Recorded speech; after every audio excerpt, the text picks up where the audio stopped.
Hola, muy buenas tardes. Mi nombre es Luis Romero. Gracias por acompañarnos esta tarde.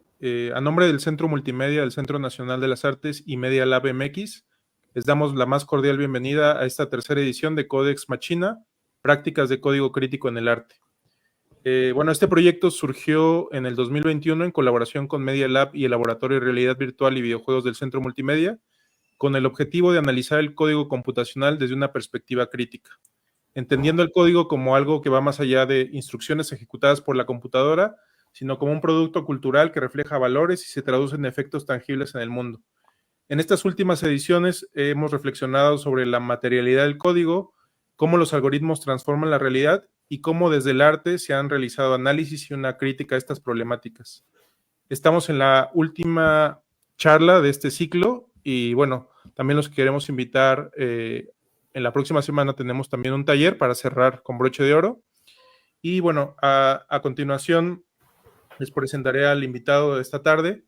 Es Fabián Prieto Ñáñez. Es profesor adjunto en el Departamento de Ciencia y Tecnología y Sociedad de la Universidad Virginia Tech. Su investigación se centra en las historias de la tecnología en el sur global a través de la lente de los dispositivos e infraestructuras de los medios de comunicación, la piratería, la informalidad y la ilegalidad en el uso de las primeras antenas parabólicas en el Caribe. Bueno, muchas gracias, Fabián, por acompañarnos. También nos acompaña Leonardo Aranda Brito, director de Media Lab MX, quien moderará esta charla y al final dirigirá algunas preguntas. Y hoy el tema que nos tiene aquí son historias de las infraestructuras tecnológicas en el Caribe y alternativas disidentes. Muchas gracias, Fabián, nuevamente, y la palabra es tuya. Gracias, Luis, y gracias, Leonardo, por la invitación. Pues es un gusto estar en este espacio. Pues la presentación que quiero hacer hoy es sobre un trabajo que he venido haciendo. Pues como mencionó Luis, trabajo con antenas parabólicas y medios, pero pues también teniendo en cuenta pues el trabajo que se hace con código y con computación. Traer otro lado de mi trabajo que se relaciona con la historia de la computación o la informática en Colombia. Como les decía, de una parte del trabajo que hago sobre historia de la computación en América Latina. De hecho, pues quería presentarme, pues como dijo Luis, soy profesor en Virginia Tech y mi trabajo se enfoca en la historia de la tecnología desde las prácticas y los intercambios, y pues la presentación mostrará a qué me refiero con ello. Y como decía también Luis, pues he trabajado sobre televisión satelital, antenas parabólicas en Centroamérica y el Caribe, donde trabajo temas de innovación local, pero también de encuentros con la propiedad intelectual y cómo estas prácticas en los 80 fueron consideradas como piratería y los efectos legales y que transformaron las tecnologías en esos momentos. Parte de esa investigación se conecta con lo que presentaré hoy, pero como les venía diciendo, mi interés hoy aquí en este espacio es hablar de lo que son las historias latinoamericanas y caribeñas de la computación. Y básicamente con ello quiero traer el trabajo que se ha venido realizando en América Latina desde la perspectiva de la historia de la tecnología o desde la historia de la informática como tal,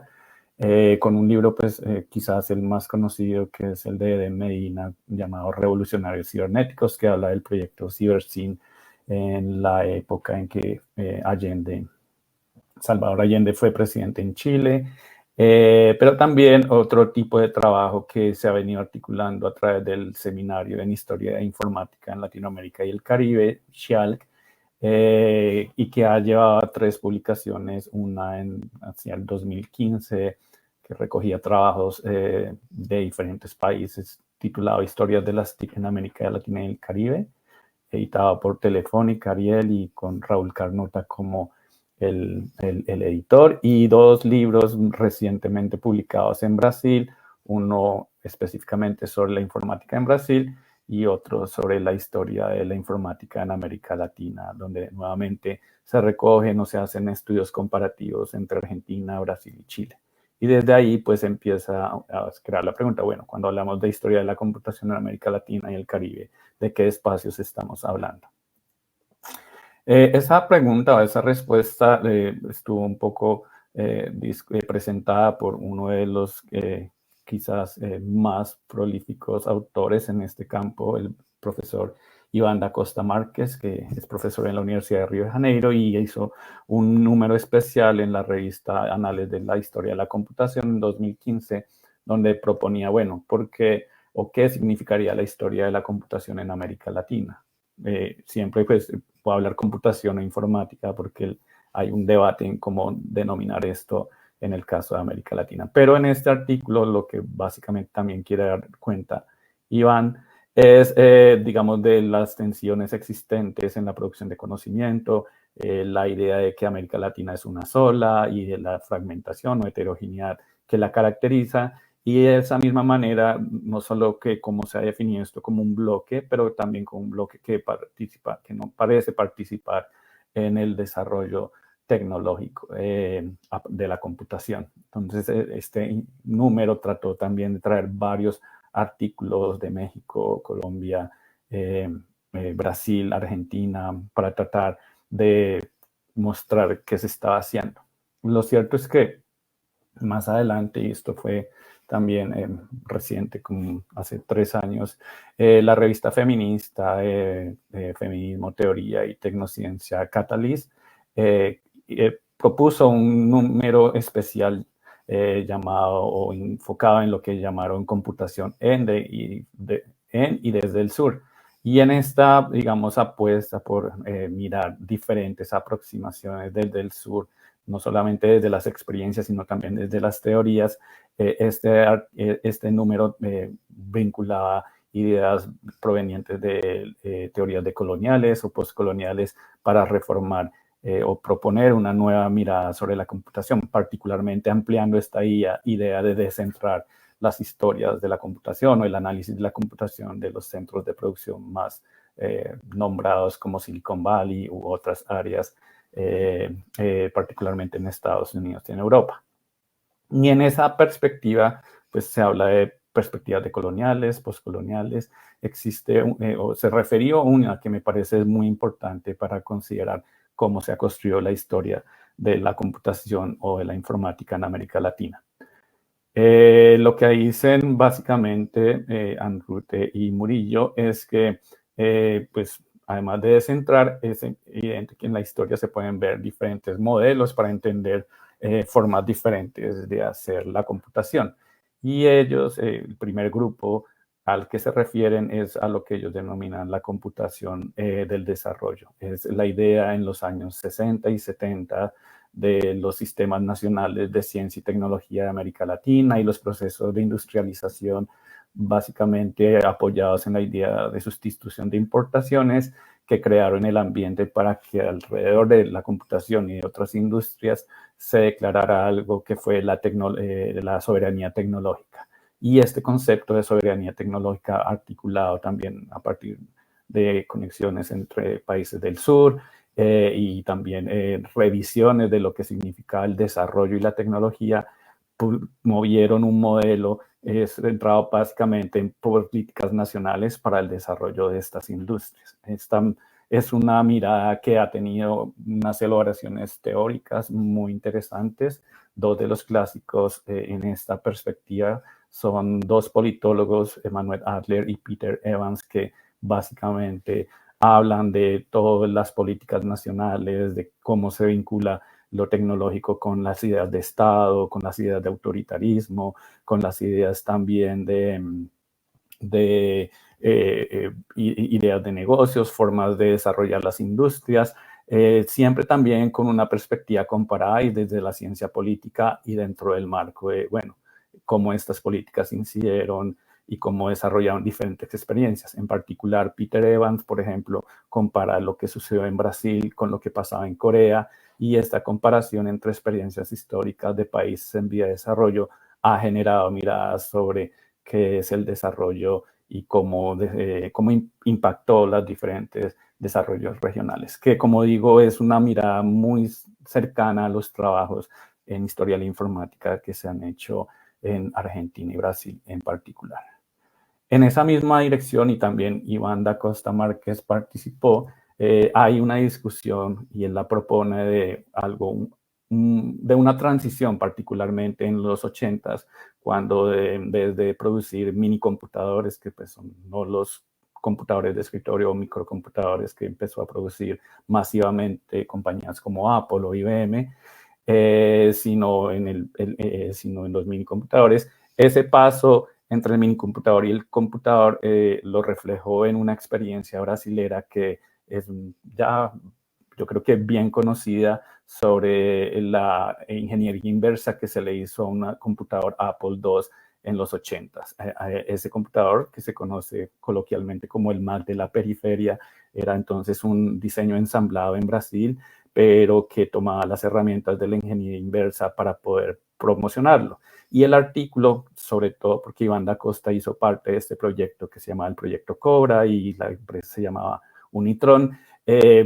da cuenta de las tensiones que empezaron a surgir entre estas ideas de desarrollo y las nuevas reglas de producción de computadores, no solo a nivel de las cadenas de distribución, la manufactura externa, sino también de los derechos intelectuales y las patentes que están fortaleciéndose en particular con el desarrollo de la industria informática. Entonces, este artículo,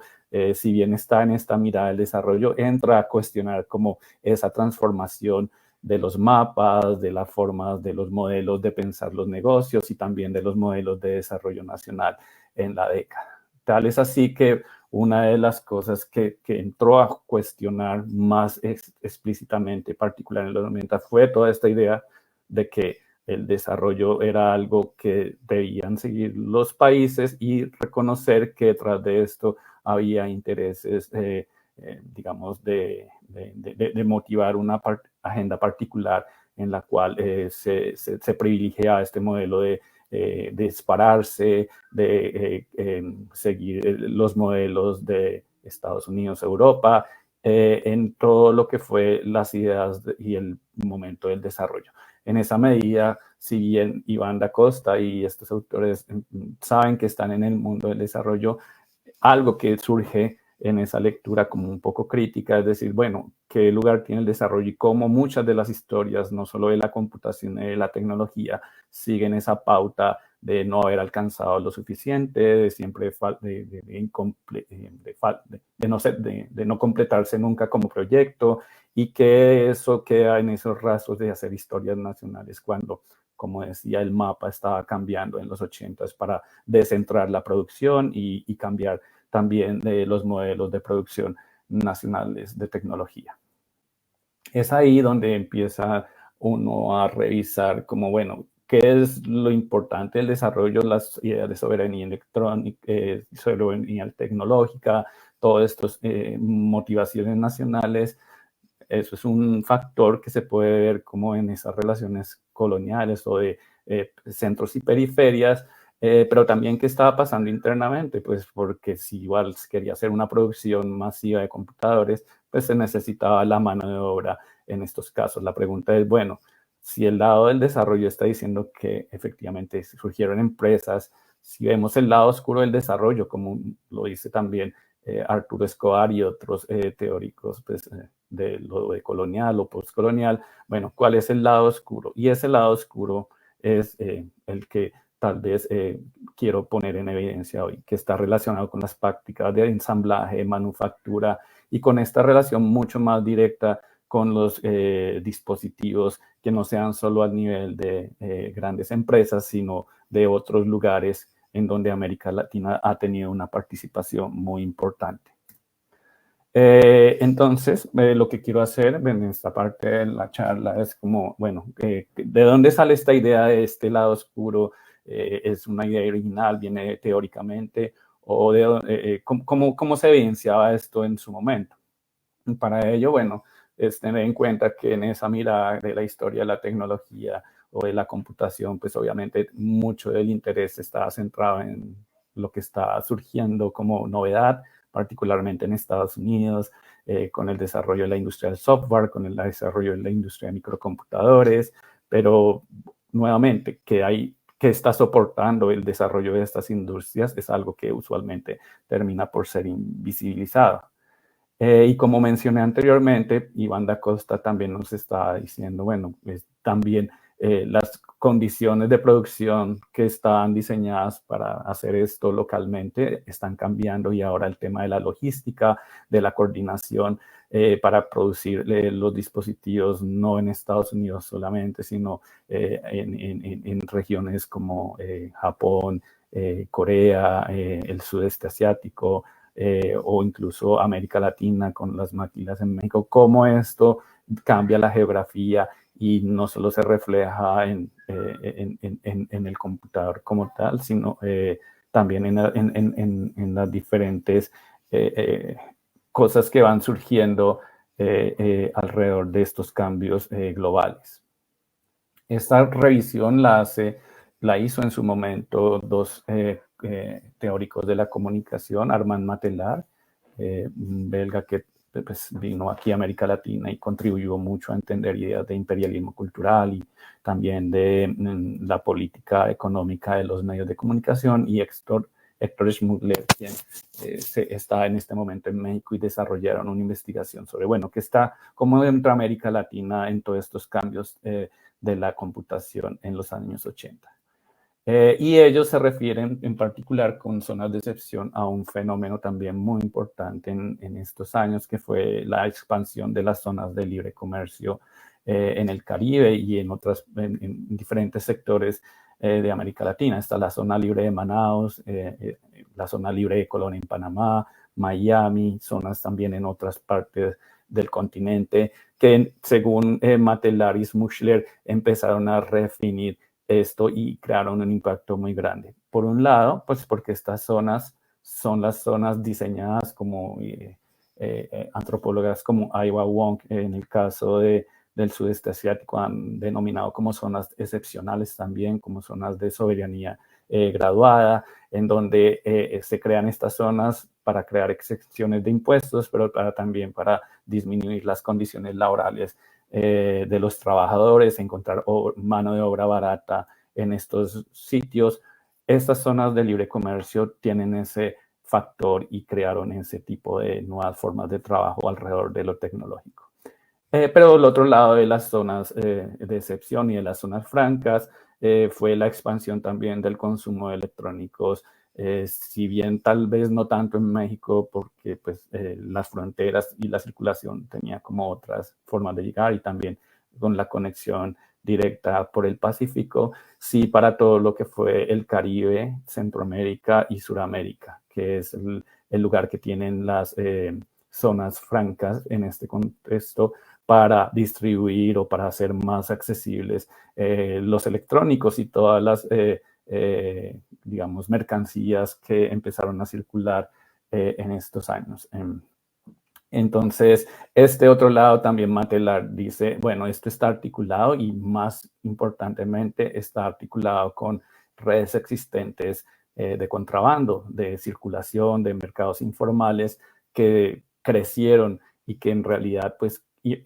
transformaron en gran medida las formas de consumo de medios y electrónicos en la región. Por esto, bueno, teniendo estos dos puntos, el de qué pasó con el trabajo en las zonas francas y qué pasó también por fuera de las zonas francas, el comercio y todos los intercambios, que traigo dos casos específicos para hacer más evidente. Primero, bueno,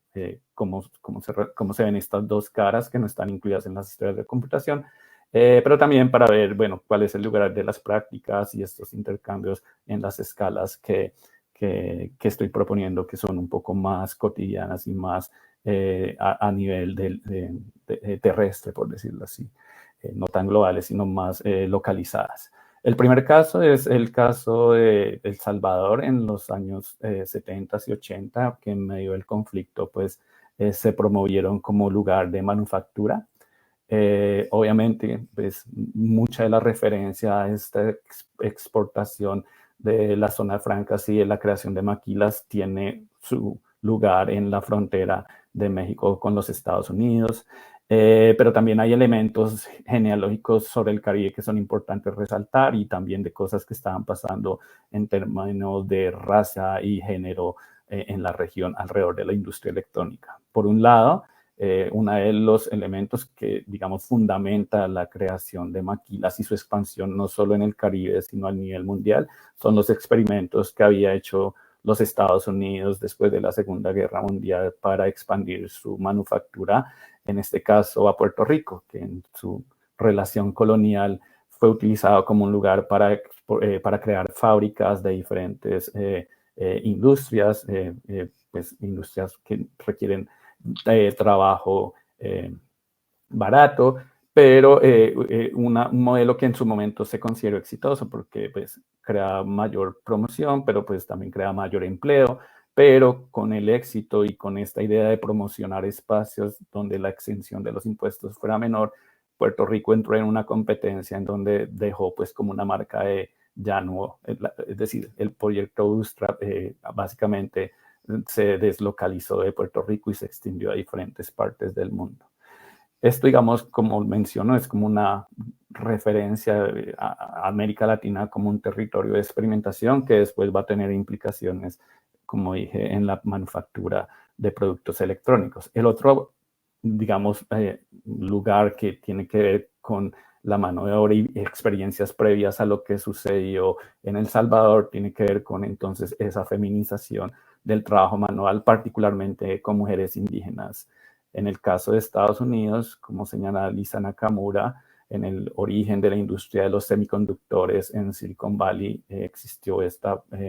modo de reclutamiento de mujeres navajo para que se encargaran de producir los circuitos, y detrás de esto todo lo que significa el trabajo preciso, que también después se iría o se expandiría o se buscaría en otras partes del mundo. Pero esta, digamos, racialización y feminización del trabajo, pues ya tenía unos antecedentes también, tanto en Puerto Rico como en Estados Unidos. De esta manera, pues hacia los años 70, esto es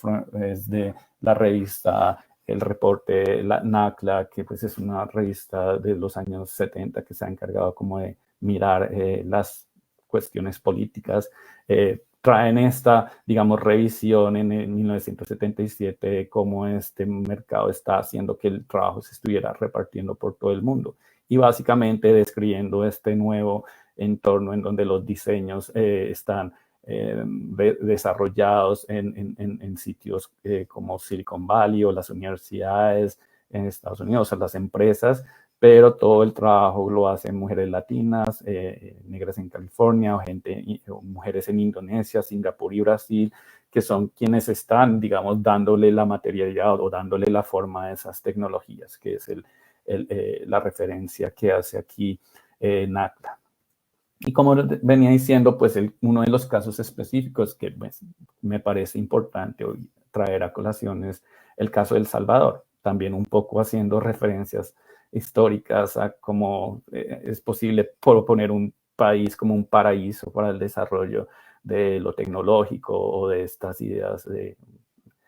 ser potencia o hacer un salto a ser potencia que pues también tiene resonancias con lo que está pasando actualmente. Pero en el marco de los 70 tenía que ver con esta exportación o esta manera de proponer mano de obra barata, que en el caso de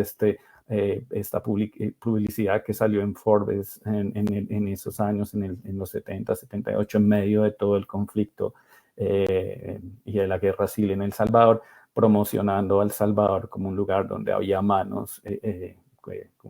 artesanas, bueno, como manos capaces de diseñar y poner y hacer estas máquinas. Lo que habla de, efectivamente, de Texas Instruments en su proceso de expansión. Por un lado se expandió a Europa y creó plantas allá para donde había mano de obra calificada, pero para la producción y para la fabricación de cosas como las calculadoras, todo el trabajo manual, concentró sus esfuerzos en El Salvador.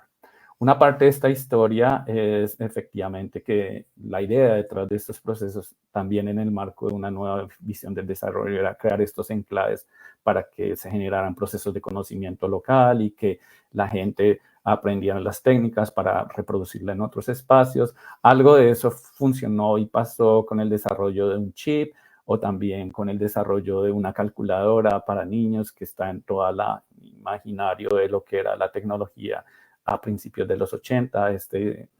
esta calculadora Dataman, básicamente, pues si la ven, tiene este aire de ser R2D2 de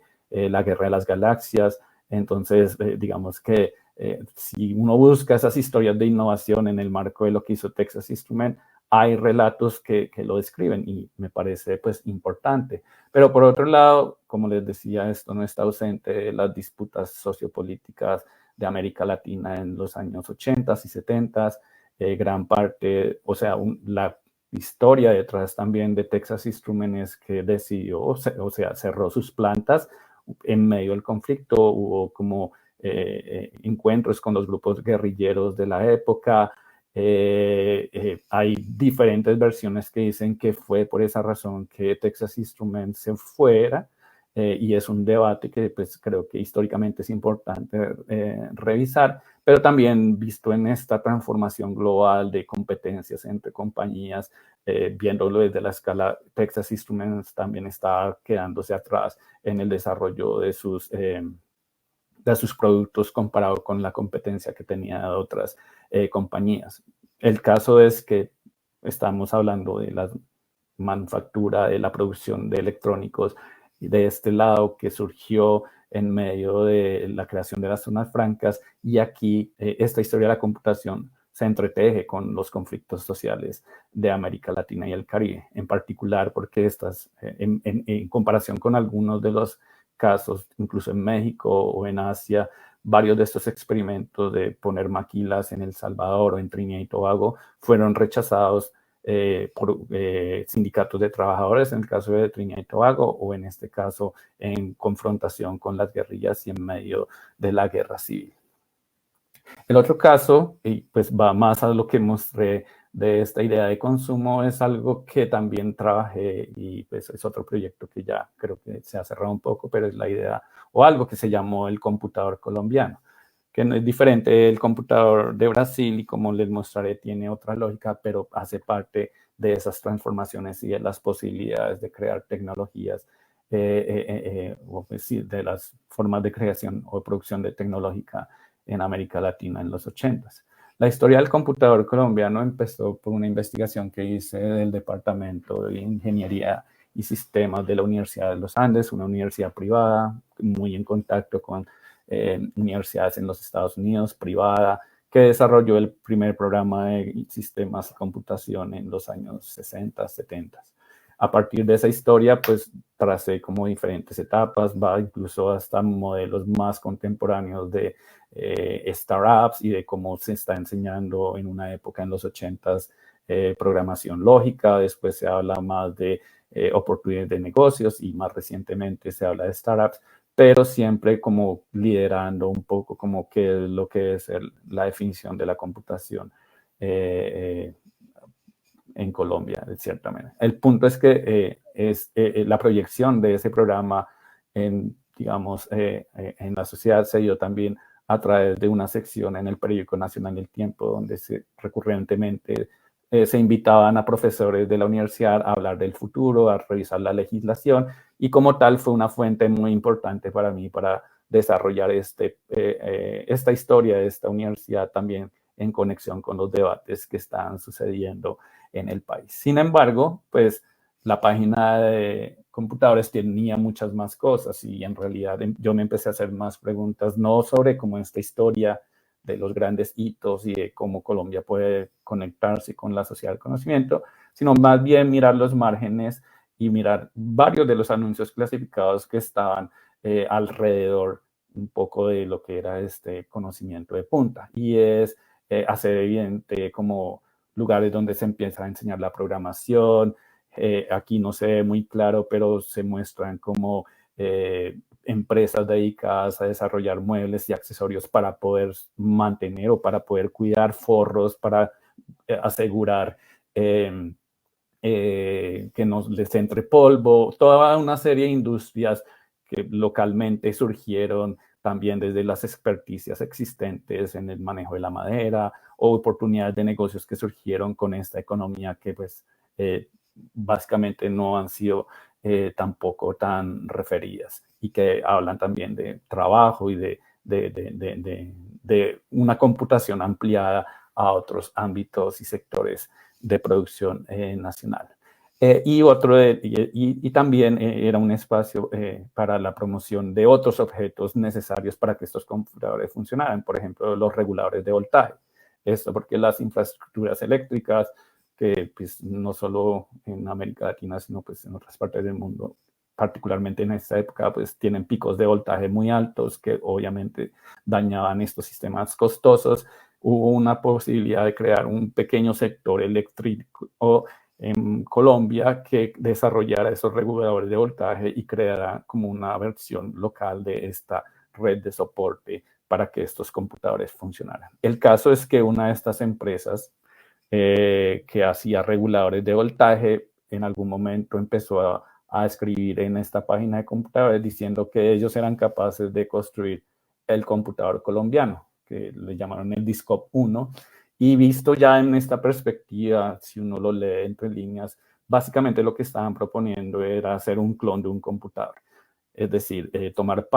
unas partes diseñadas localmente o producidas localmente, porque pues, el mercado electrónico producía teclados y otros dispositivos periféricos, pero para las, digamos, componentes más elaborados, pues hacer la importación desde Estados Unidos o desde Asia para ensamblar entonces este computador. Si lo escuchan contemporáneamente o si lo escuchan también con lo que siguió después, en gran medida esto era planear como la producción de el ensamblaje de computadores clonados. Pero estamos hablando del 84 cuando esto hasta ahora está en funcionamiento y si bien no había una empresa que fuera a liderar ese proceso porque pues eran clonados, sí fue una iniciativa que articuló y permitió que muchos computadores se crearan y que el mercado se llenara a partir de computadores clonados, particularmente en los 80s y los 90s. Esta, digamos, división del producto, de verlo por partes, cómo funcionan los clonados, por un lado hacía parte del diseño y de la mentalidad general de lo que era la producción de microcomputadores, porque ya se habían, digamos, hecho esta dispersión del computador, su manufactura de partes en diferentes partes del mundo y ensamblajes también. Pero también de una lógica que se cruzó con esta idea de la zona franca y era esa circulación de partes producidas en Estados Unidos, algunas, pero también muchas provenientes de Taiwán y de China. Ahí, pues, si uno mira, por ejemplo, el directorio telefónico de Miami en los años 90, se da cuenta que el mercado era muy importante para América Latina. No solo se exportaban o se circulaban computadores ya ensamblados, sino también partes no solo a América, a los países hispanohablantes, sino también a Brasil. Y pues eso demuestra como un mercado muy vibrante que no era, que estaba también atado a redes de informalidad o a redes en donde la circulación no tenía las mismas garantías de la exportación mediada por los gobiernos nacionales. Como decía nuevamente, pues todo esto estuvo conectado a esta promoción del consumo de electrónicos, de la circulación de gente viajando desde Colombia hasta Miami para traer partes de computador, mercancías, muchas de ellas legales o ilegales, pero como está mencionando, con esta dinámica de que los computadores, además de otros electrodomésticos, también entraron en esta circulación mucho más rápida de la que se había promovido desde la industria nacional. ¿Por qué? También porque las industrias nacionales aún tenían la intención de proteger la producción nacional, pero este modelo ya los está desbordando. El tema es que estos clones que llegaron, no solo la historia que resulta relevante aquí es esa, cómo llegaron, cómo se ensamblaron, sino también de esto que decía al principio y es su articulación a otros negocios y espacios de las ciudades o de los lugares donde llega. ¿Por qué? Pues un computador Apple, por ejemplo, que era exportado desde Miami, llegaba y tenía todos sus papeles legales, venía con la licencia para que el mantenimiento se hiciera por los servicios autorizados. Pero en el caso de los clonados no existía ese respaldo, pese a que había firmas japonesas que entrenaron a varios y taiwanesas que entrenaron a varios técnicos en cómo reparar dispositivos provenientes de allá. Ese no era una red establecida, no hacía parte de las empresas y más bien surgió como un trabajo muy relacionado con la informalidad y atado a historias de reparación de diferentes dispositivos que ya se habían venido dando en diferentes espacios, no solo en Bogotá, sino en diferentes partes de América Latina. El caso es que todo se concentró en zonas donde pues, la gente podía no solo comprar los aparatos o los computadores de forma más barata, sino donde también se instalaban software o se hacían refacciones o se adaptaban para las necesidades del usuario, creando como una dinámica que muchos consideran como la de un mercado o un bazar que otros estudios para India y para también China demuestran como estos espacios de creación, de hackeo o también de intervenciones de estos aparatos transformó muchas de las relaciones con estos dispositivos en estas partes del mundo, no dejando de ser la excepción la relación con los computadores en América Latina. Con estos dos casos, entonces, y ya con esto quiero cerrar, es un poco llamar, bueno, la propuesta que está detrás de estos dos objetos, comparando con las historias del desarrollo que siguen siendo importantes, pero enfocándonos en otros lugares, otras experiencias y en otros niveles que, como mencioné anteriormente, pueden ser descartados en las historias de la computación o de la informática en América Latina. Y realmente existe ya un interés más por hablar de la materialidad pues del código, como dijo Leo, o la materialidad de los dispositivos, donde están ensamblados, quiénes lo hacen. En particular, por ejemplo, el mapa del AI que realizaron y que está en el catálogo del MoMA, que describe como todo el sistema de AI, cómo funciona desde su proceso de extracción de minerales a toda la parte de software y todos los data centers. Bueno, es un mapa muy complejo. De este mapa, lo que me interesa a mí son estos lugares. En este mapa, en la parte izquierda, hay como una escala salarial de quienes trabajan en todo este sistema y cuánto gana cada persona. Y en ese esquema, pues, parte de lo que me interesa a mí trabajar es, bueno, no perder de vista todo este engranaje, pero sí empezar, bueno, ¿qué pasa con la gente que está o con este tipo de trabajo que es precario, que se relaciona con los procesos de extracción de minerales, que se relaciona con la manufactura, pero también con la reparación y todo el trabajo informal que en muchas ocasiones es el que también termina haciendo que estos sistemas funcionen en lugares como Colombia u otras partes de América Latina.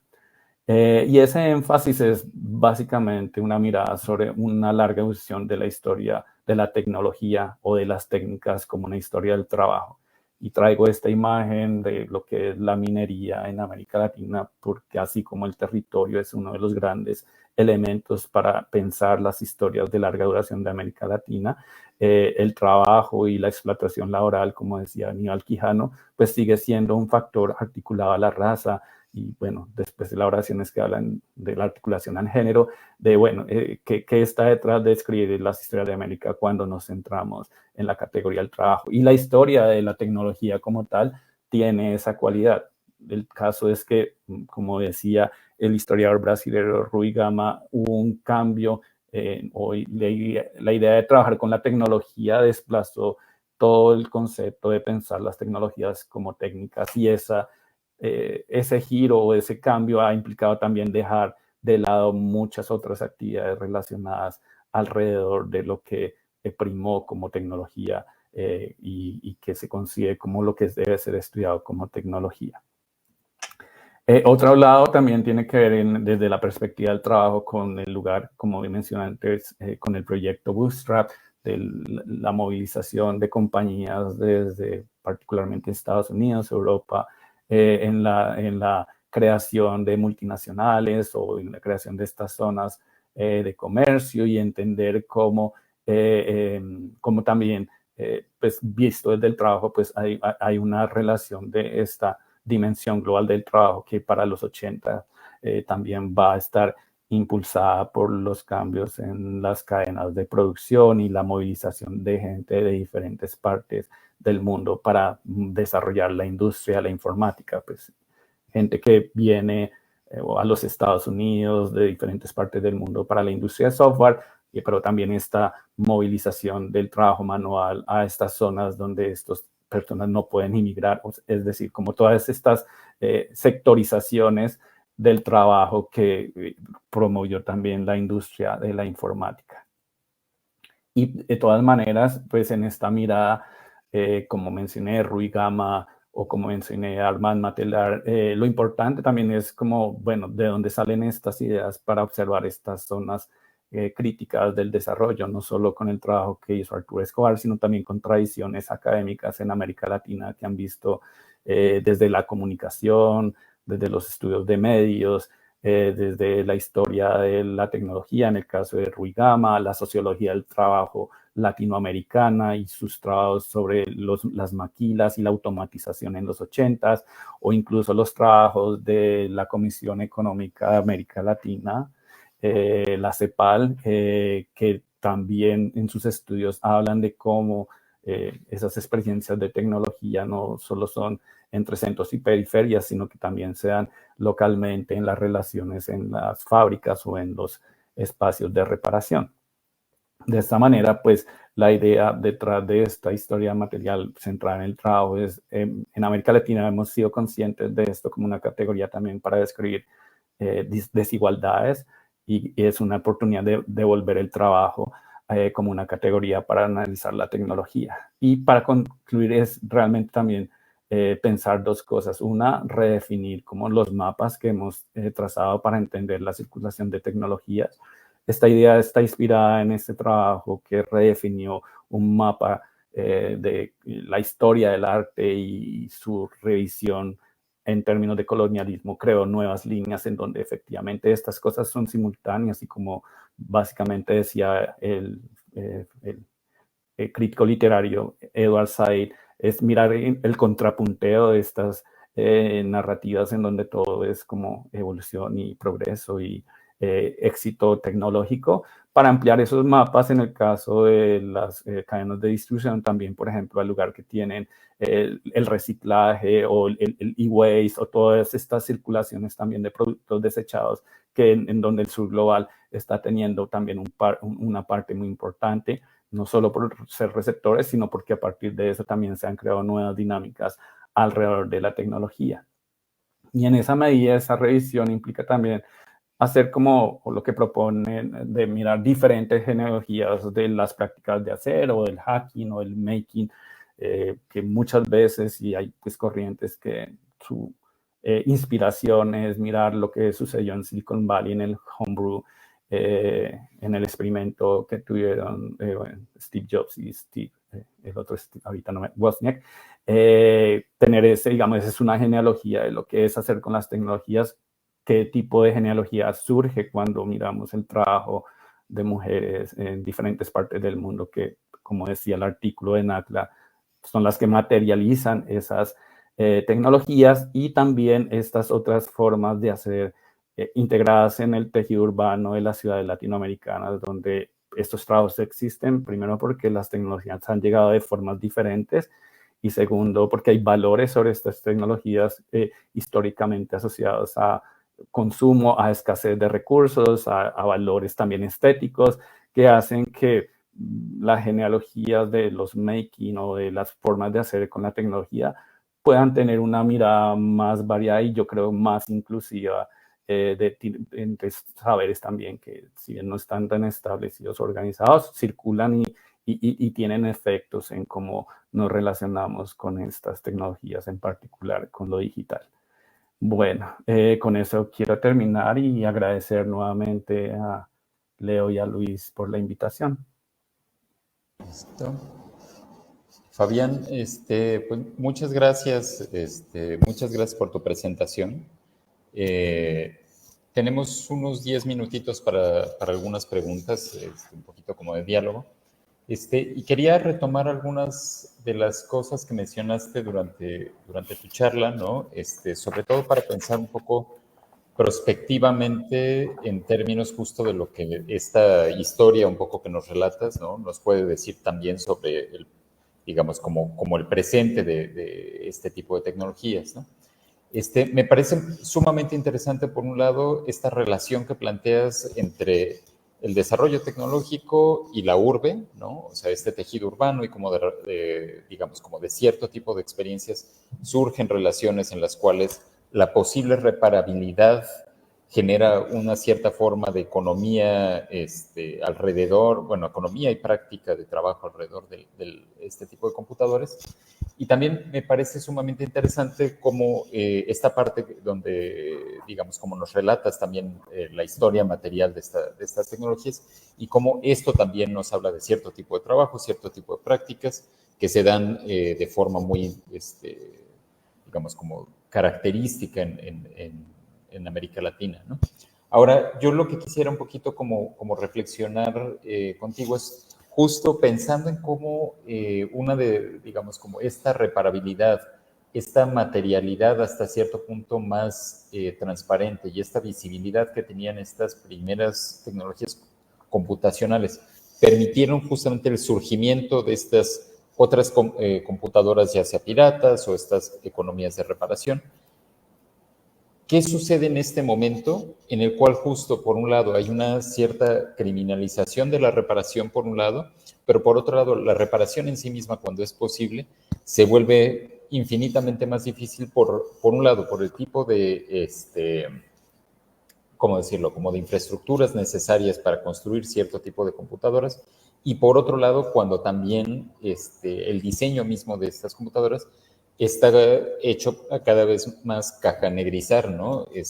Todos los mecanismos, ¿no? Entonces, querría saber un poquito como tus reflexiones en torno a si esto, por ejemplo, abre otros caminos, si esto, por ejemplo, más bien clausura toda una serie de prácticas, ¿no? O qué posibles escenarios ves digamos, como en estas transformaciones actuales con las tecnologías digitales. Sí, gracias por las preguntas y por enfatizar el tema de la urbe. Yo creo que es muy importante, bueno, incluso considerar la urbe latinoamericana en su relación con la ruralidad, porque es decir, si hablamos de los 80s y 70s, todavía sigue el proceso de migraciones rurales y como estas redefiniciones de qué es lo moderno. Y lo digo en términos de, bueno, algo que también plantea era como que otros saberes que alrededor de la materialidad, de construir las casas, de el día a día, de subirse a un bus, es decir, todas estas formas en donde lo cotidiano también redefine las tecnologías quedan en estas historias. Y no mencioné el concepto, pero pues hay un media scholar, un investigador de medios indio que se llama Ravi Sundaram, que usa la categoría de modernidad pirata, en donde él lo pone como dos elementos a veces muy separados, pero que en realidad en la ciudad las dos cosas se co-construyen. Y es decir, bueno, a veces uno cree que estas opciones solo son para las clases con menos recursos, pero en realidad hay mucha gente de la clase media que todavía va a estos espacios de reparación porque tienen esa misma como relación con la economía. Ese es un punto también central aquí, de ver a la urbe como un espacio de intercambio comercial. Y lo tecnológico en últimas también tiene esa dimensión de un intercambio comercial. Eso para hablar un poco de la urbe y de cómo ver esa urbe también, cómo construida por diferentes capas históricas, puede como proyectarse con esas relaciones que tenemos con la tecnología. El tema más contemporáneo que tú apuntas, creo que sí, es como ver esta historia de la modularidad, de la apertura que a veces generó como toda esta, digamos, cambio en la producción y en el modelo, como se pensaban las computadoras en los 80s, que es lo que dice Iván Márquez, y ver que sí, efectivamente, como dices tú, como que hay un cerramiento, un sellamiento que, digamos, tenemos que seguirlo viendo en esa circulación de conocimientos que se ha transformado en los últimos años. Particularmente, pues como soy historiador, a veces la conexión a veces no es tan clara, pero los trabajos que se hacen en etnografías de la reparación, por ejemplo, en África, pues hablan de, ok, están cerrados, pero buscan otras vías y otras conexiones globales, tal vez disidentes, para reabrir o entrar. Igual lo que está aquí un poco, que como dices tú, es en el lado de la criminalización, es que sí es algo riesgoso, que se puede demorar mucho tiempo, y eso hace parte de esas economías donde estas personas a veces trabajan dedicadas 24 horas a todas estas cosas, y como que a veces son como trabajos que no, también terminan siendo invisibles a veces porque no los vemos en el día a día, pero hay gente dedicada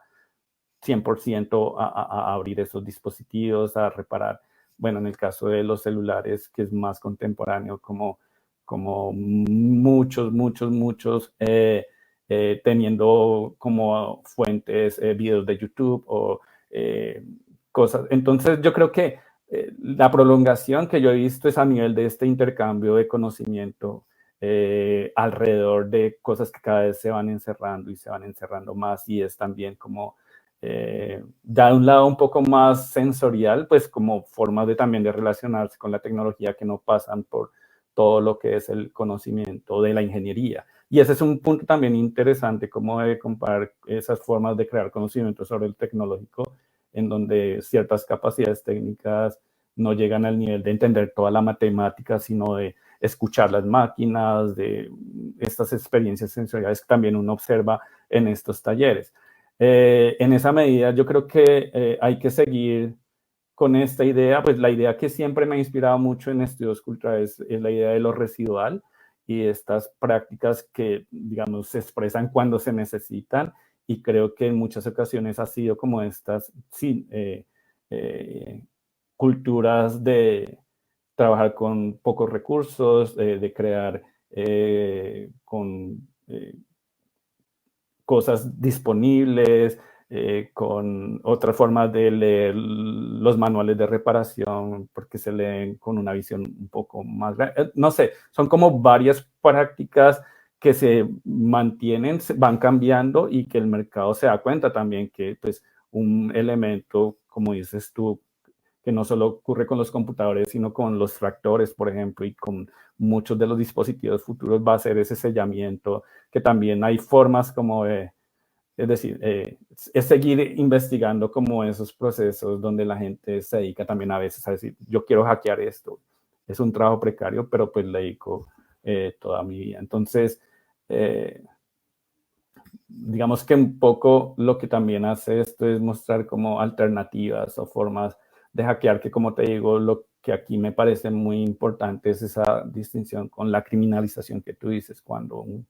esto lo hace alguien así, ya entra como en esto, el régimen de que esto es prohibido y es un uso no deseado de la tecnología, pese a que es posible. Entonces, no sé si eso como que responde o ayuda a pensar la respuesta a tu pregunta. Claro que sí, justo un poquito en torno a tu respuesta. Y también pensando en algo que varias veces mencionaste a lo largo de tu presentación. Quiero recuperar ahorita este término que introducías de modernidad pirata, ¿no? Para pensar en algo que mencionabas hacia el final de tu presentación, donde hablabas de otras estéticas, ¿no? Que surgen justamente de este tipo de tecnologías, ¿no? Y ahora también en tu respuesta hablabas justamente o caracterizabas un poco como estos espacios y estas prácticas, ¿no? También en términos sensoriales, ¿no? Entonces, hay toda una serie, digamos, como de cuestiones estéticas, y con estética me refiero no a lo bello, sino justo a lo sensorial, sí, a los sentidos, ¿no? Que atraviesan estas otras formas de tecnologías, de prácticas, tanto de reparación como de, digamos, como lo que producen esas prácticas, ¿no?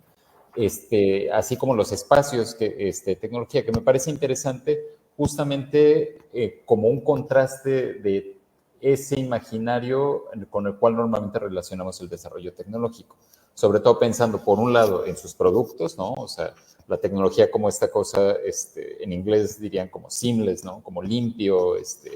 completamente cerrado, transparente, pero en un sentido que en realidad es bastante opaco, ¿no? etcétera, etcétera, ¿no? Los espacios de desarrollo como estos grandes laboratorios, con miles de cables muy coloridos, muy friendly, pet friendly, todo friendly, pero al mismo tiempo sumamente cerrados, ¿no? Y estas características también un poco como de lo que implica, digamos, como la reparación como algo sumamente sofisticado, ¿no? Y tú nos apuntas completamente a otros espacios, lo cual me parece bellísimo y muy interesante, que por ejemplo pueden ser estos garage sucios, ¿no? Con otro tipo de sonidos, olores, procesos, y donde el producto, digamos, como esa computadora reparada clon, ¿no? Pues es completamente distinto, ¿no? Entonces, querría un poquito como escuchar un poco tus reflexiones justamente en torno a estas otras estéticas, ¿no? O la importancia de estas otras estéticas en torno justo a esto que nos proponías al final de tu plática, que era redefinir los mapas de la historia de la tecnología, ¿no? Sí, sí, claro, súper chévere porque pues para mí siempre ha sido interesante ampliar eso, como dices tú, de lo estético a la experiencia de las formas y en términos de estudio de infraestructuras, Brian Larkin, que ha estudiado la piratería en Nigeria, uno de sus últimos textos es hablando de, bueno, qué es lo político de la estética en el entorno de las formas de las infraestructuras. Digamos que esa es la parte así teórica que podría traer, pero en realidad lo que tú me haces pensar es en algo mucho más cotidiano de las prácticas, bueno, de gente que hace arte digital, hoy es, bueno, donde compramos el software o donde hemos conseguido muchas de las máquinas con las que hacemos esas cosas, que significa que para ilustrar tú necesites, bueno, un computador fuerte, pero pues si no lo tiene, digo, con gran potencia, pero es decir, como todas estas dinámicas que también entran en el contexto económico de restricciones, por decirlo así, al uso de lo computacional y siempre también pues en mi caso, que he estado viniendo entre Estados Unidos y Colombia, de llegar a una universidad donde hice mis estudios como Illinois y tener un supercomputador que puede generar cosas que, pues, impensables tal vez, pensables, pero irrealizables por la capacidad computacional en un país como Colombia. Y es un poco, bueno, como esas restricciones también generan resultados estéticos. Y lo pongo en el caso, por ejemplo, de lo que se estudió en la piratería de DVD, también de gustos, en donde, por ejemplo, lo importante no es la calidad del sonido. Hay un estudio sobre una rocola diseñada localmente en Colombia, que son estas, digamos, como rocolas que tienen miles de MP3 de canciones para bares en Bogotá,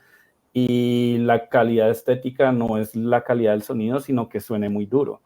Y ese tipo como de, bueno, ¿quién decide esto? Eso no lo decide el diseñador que está en Estados Unidos, que sabe que en Colombia pues hay guerras entre speakers, o este tipo de, digamos, esa como cualidad sonora encarnada en qué es el placer de escuchar música y de competir con otros negocios que genera como estas adaptaciones y relocalizaciones, que lo he puesto en el tema del computador, pero en el caso también de las urbes de los 80s y como lo que en América Latina fue como esta idea de pasar de ser ciudadanos a consumidores, ver la infraestructura técnica que hizo que eso pasara, que no es solo todos los computadores traídos de primera mano, first user, segunda mano, todas estas otras como formas de ser tecnológicas que a veces quedan por fuera si nos enfocamos en el computador como un dispositivo original. Muchísimas gracias, Fabián, por tu respuesta. Estamos ya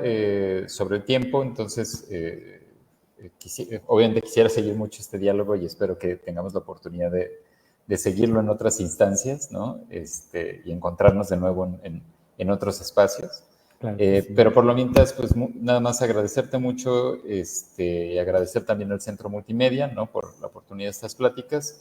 y bueno, despedirme de todos, de la audiencia y de quien nos esté viendo en este momento. Muchas gracias. Gracias. Saludos a todos y todas y muchas gracias nuevamente. Hasta luego. Ok, chao.